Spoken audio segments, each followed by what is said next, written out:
आज हम गुजराती का गाला पेपर 4 का सोल्यूशन पढ़ने जा रहे हैं। इसमें हम सेक्शन ए और बी पढ़ेंगे।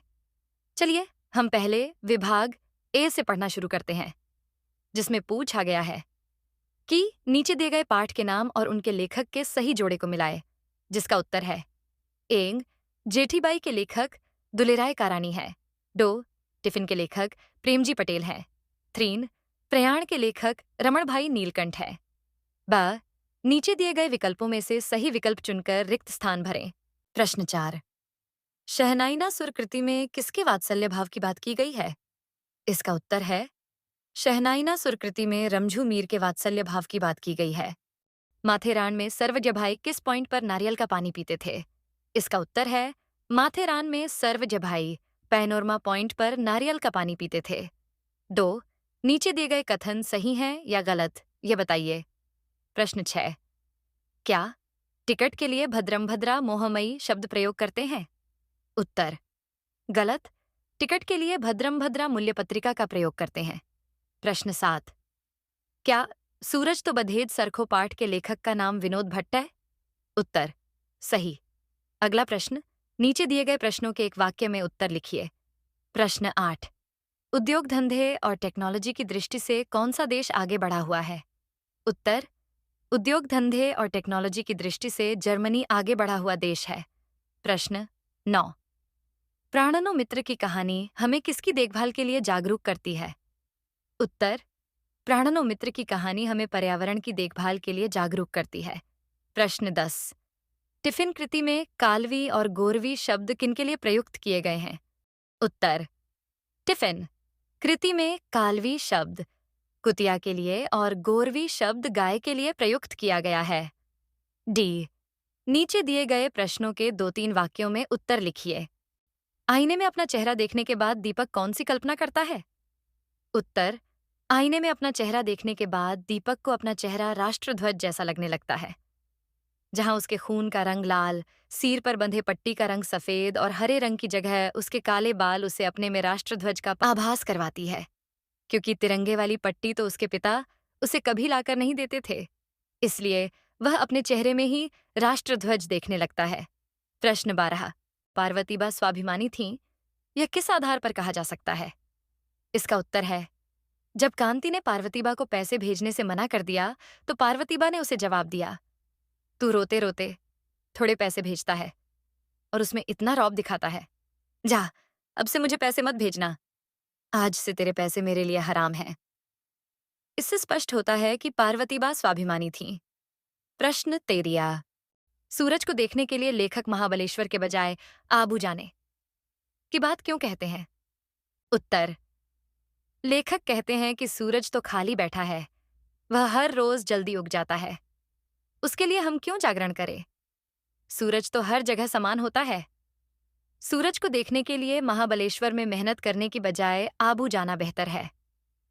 आबू सस्ता पड़ेगा। अगला प्रश्न, नीचे दिए गए प्रश्नों के विस्तार से उत्तर लिखिए। प्रश्न 14, रमझू मीर का शब्द चित्र लिखिए। इसका उत्तर है रमझू मीर शहनाई वादक हैं। युवा अवस्था में उनकी पत्नी का देहांत हो जाता है, जिसके बाद उन्होंने अपनी 2 साल की बेटी सकीना की परवरिश माँ और पिता जैसे की। रमझू के जीवन में 2 चीजें बहुत महत्वपूर्ण थीं, एक शहनाई और दूसरी उनकी बेटी सकीना। उसने अपने जीवन में दोबारा विवाह करने से मना कर दिया, भले ही समाज ने इस पर जोर दिया। सकीना और शहनाई उनकी जिंदगी का हिस्सा बन गई थीं। सकीना के ससुराल जाने के 8वें दिन सकीना का निधन हो गया। उनकी शहनाई में उनकी भावनाओं की झलक मिलती थी। इस प्रकार रमझू मीर आदर्श पिता और कुशल शहनाई वादक थे। प्रश्न 15, नारी शक्ति का रूप है जेठीबाई, इस वाक्य के आधार पर जेठीबाई का चरित्र चित्रण करें। उत्तर रंगाई और बुनाई का कारखाना दीव बंदरगाह पर खड़ा करने वाली जेठीबाई का जन्म स्थान कच्छ मांडवी था। उनके कारखाने से बहुत सारा माल विदेशों में जाता और बिकता था। उच्च कोटि की रंगाई कला के कारण उनके कारखाने की बड़ी उन्नति हुई। जेठीबाई अपने कारखाने के सभी कामगारों को माता की तरह प्यार करती थीं। मृत्युशैया पर पड़े कान्हजी को अपने पुत्र की चिंता सताती थी। जेठीबाई ने उसके पुत्र की जिम्मेदारी ली। उसी रात उन्होंने कान्हजी के पुत्र पमो का विवाह एक अन्य कामगार की बेटी से करवा दिया। फिर पुलिस के साथ आए पादरियों का वीरांगना बनकर सामना किया और कहा कि कांजी का बेटा असहाय नहीं है, वह तो पहले ही विवाह कर चुका है। जेठीबाई का रणचंडी रूप देखकर सभी वापस लौट गए।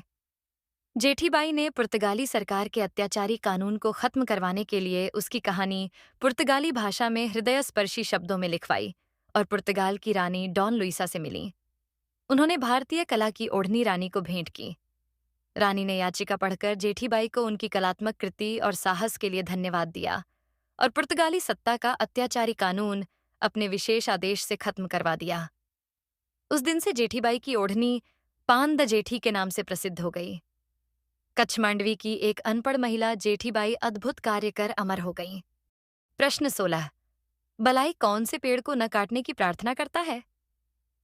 उत्तर, बगीचे के रास्ते के बीच में शिमला के पेड़ का अंकुर फूट पड़ा था। वह बलाई की नजर में आया। बलाई रोज उसकी देखभाल करने लगा।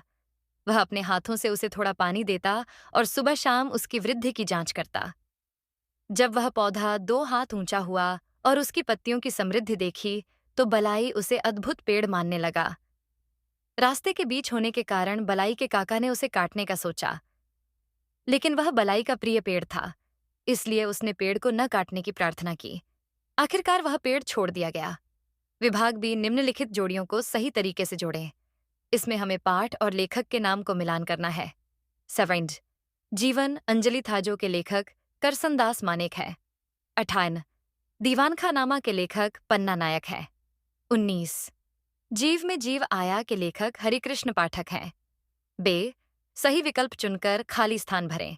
20 प्रश्न कैसा व्यक्ति कभी अहंकारी नहीं होता?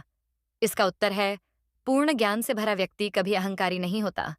प्रश्न 21 क्या मैं इतना योग्य हूं? जिसने खुद से ऐसा पूछा हो वही यहां बैठे। इसमें लेखक ने मनुष्य के किस गुण की बात की है? उत्तर, इसमें मनुष्य के आत्मनिरीक्षण के गुण की बात की गई है।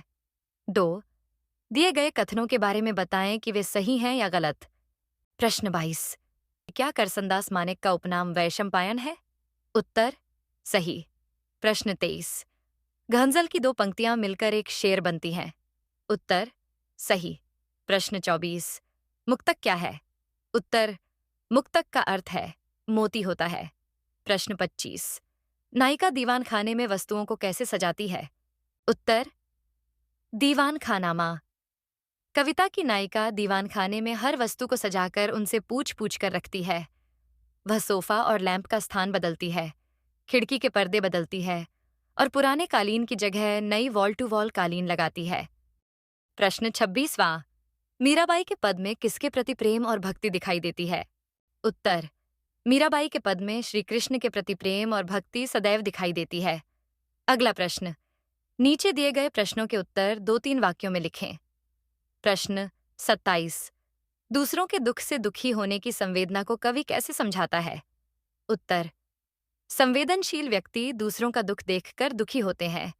वह उनके आंसू पोंछते हैं और उनके दुख को दूर करने का प्रयास करता है। प्रश्न 28 हाथ मेड़विए के माध्यम से कवि क्या संकेत देते हैं? उत्तर, हाथ मिलाएं के माध्यम से कवि यह संकेत देते हैं कि हमें धन और संपत्ति से अधिक मित्रता का हाथ बढ़ाकर दूसरों के दिल तक पहुंचना चाहिए। नायिका दीवान खाने की किन किन वस्तुओं में और क्यों बदलाव करती है? उत्तर, नायिका दीवान खाने की शोभा बढ़ाने के लिए वस्तुओं को सजाती और व्यवस्थित करती है। वह सोफा, लैंप, खिड़की के पर्दे और कालीन का स्थान बदलती है। ई निम्नलिखित प्रश्नों के विस्तृत उत्तर लिखें। प्रश्न 30 जीव में जीव आया शीर्षक की सार्थकता पर चर्चा करें। इसका उत्तर है गर्मी की प्रचंड धूप से पूरी सृष्टि व्याकुल हो जाती है। पक्षी घोंसलों में परेशान होते हैं, खेतों में दरारें पड़ जाती हैं और सब कुछ जलता हुआ सा लगता है। बारिश की बूंदों के साथ ही पूरी सृष्टि में नया जीवन आ जाता है। पशु पक्षी, वनस्पति और मनुष्यों में नई चेतना जागृत हो जाती है। इस प्रकार जीव में जीव आया शीर्षक उपयुक्त और सार्थक है। दीवान खानामा का शब्द चित्र प्रस्तुत करें। उत्तर, कविता की नायिका दीवान खाने में हर वस्तु को सोच समझकर व्यवस्थित करती है। वह सोफा और लैंप का स्थान बदलती है, खिड़की के पर्दे बदलती है और पुराने कालीन की जगह नई वॉल टू वॉल कालीन लगाती है। इन बदलावों से दीवान खाना सुंदर और प्रसन्न नजर आता है।